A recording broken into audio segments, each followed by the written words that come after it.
Hey there, welcome back to Special Educators Resource Room. This is Jennifer from Positively Learning. So glad you're tuning in. Let's just name it. February is rough. You've crossed the halfway point of the school year, but instead of fresh energy, maybe you're feeling like everything is kind of unraveling. Your once perfect task box system has lost its sparkle. That morning routine that you spent weeks building is slipping.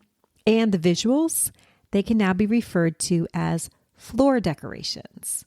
This is what we can call the mid-year mess. And if you are sitting in the middle of it right now, wondering why everything that used to work suddenly doesn't, that's what this episode is all about. We're going to break down why this happens. Spoiler alert, it's not because you're doing anything wrong. We're going to talk about what we don't need to do, which is we're not going to start over. And 3 low-lift resets that can actually work for real classrooms. Because we're going to clean up this mid-year mess without burning out in the process. You know we're about no fluff here, so let's just get into it. Why does the mid-year mess happen? This is the truth that no one wants to say out loud. Your systems have not failed. They just got tired. And we got tired too.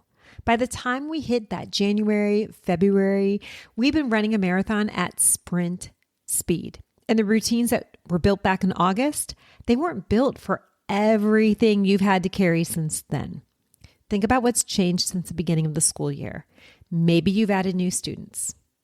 Maybe behaviors have escalated. Maybe the paperwork load has doubled or tripled. Or maybe it's just you. Your capacity has shifted. And that's allowed. February is just kind of weird anyway. The holidays are over, but spring isn't here yet. It can feel dark. It can feel cold. It's indoor recess for the 5th day in a row season. And you're trying to get back into routines while also planning ahead. It's like you're trying to do 2 different things at the same time. So if you're feeling off, it is not personal. It's seasonal. It's actually predictable, which means we can plan for it. So let's talk about how to do that without scrapping everything you've already built. We're not going to start over. You're not going to buy new bins unless you really want to. We're going to talk about targeted tune-ups because you deserve systems that still work for this version of your classroom. So reset number 1. Let's refresh one routine. Pick one part of your day that's getting a bit wobbly. Is it morning arrival? Is it independent work time? Is it small group transitions? Doesn't matter to me, just pick one. Now ask, can this be simplified? Can we rotate materials to make it fresh again? Can you reteach expectations to reset the tone? Here's a real life example. Let's say your independent work center is where the chaos is living. Before you throw it out and say, this doesn't work for us anymore, here's what you could try. Switch up your tasks, even if you're just reordering familiar ones. You could add one fresh visual, like a first then chart. Maybe this one has a cute character on it. You could also reduce the number of steps in a task because we want to go for wins, not wars. Because sometimes that system isn't broken, it's just a little bit bored.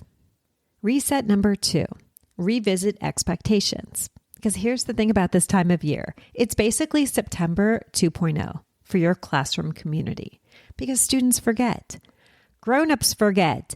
We all forget. So let's make a fresh start without adding any extra drama. So try this. Pick one expectation per day to reteach.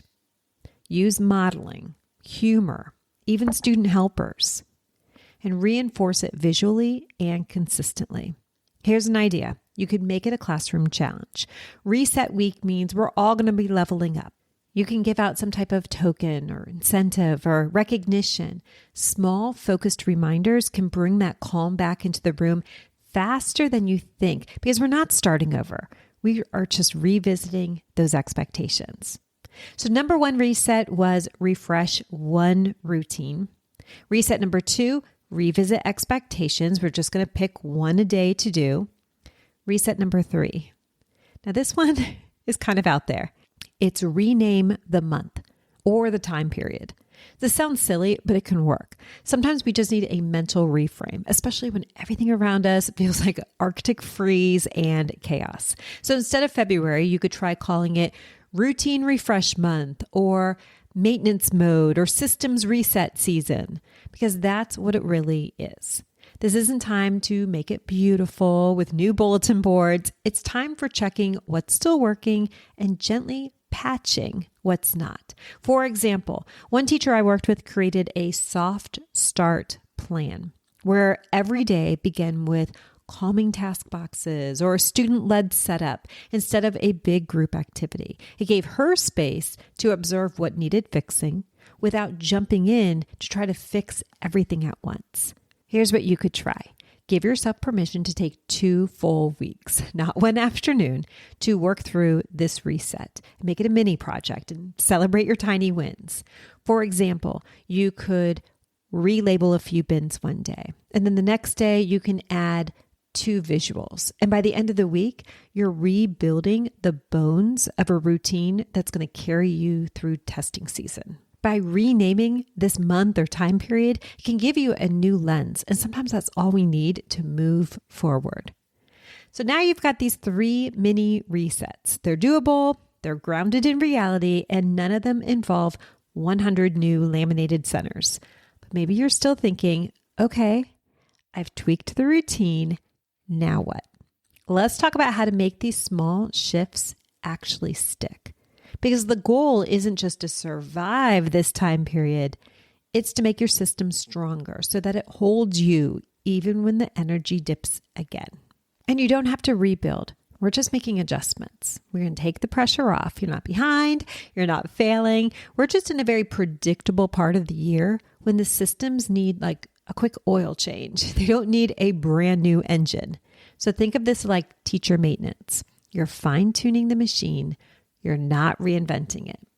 So what is one task that you can take off your plate this week? Or what's one routine that you can adjust instead of completely overhaul?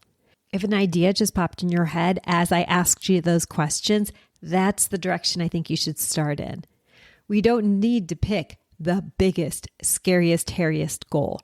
We just need a quick win because these small, smart resets are how we're going to survive the second half of the year without running yourself into the ground.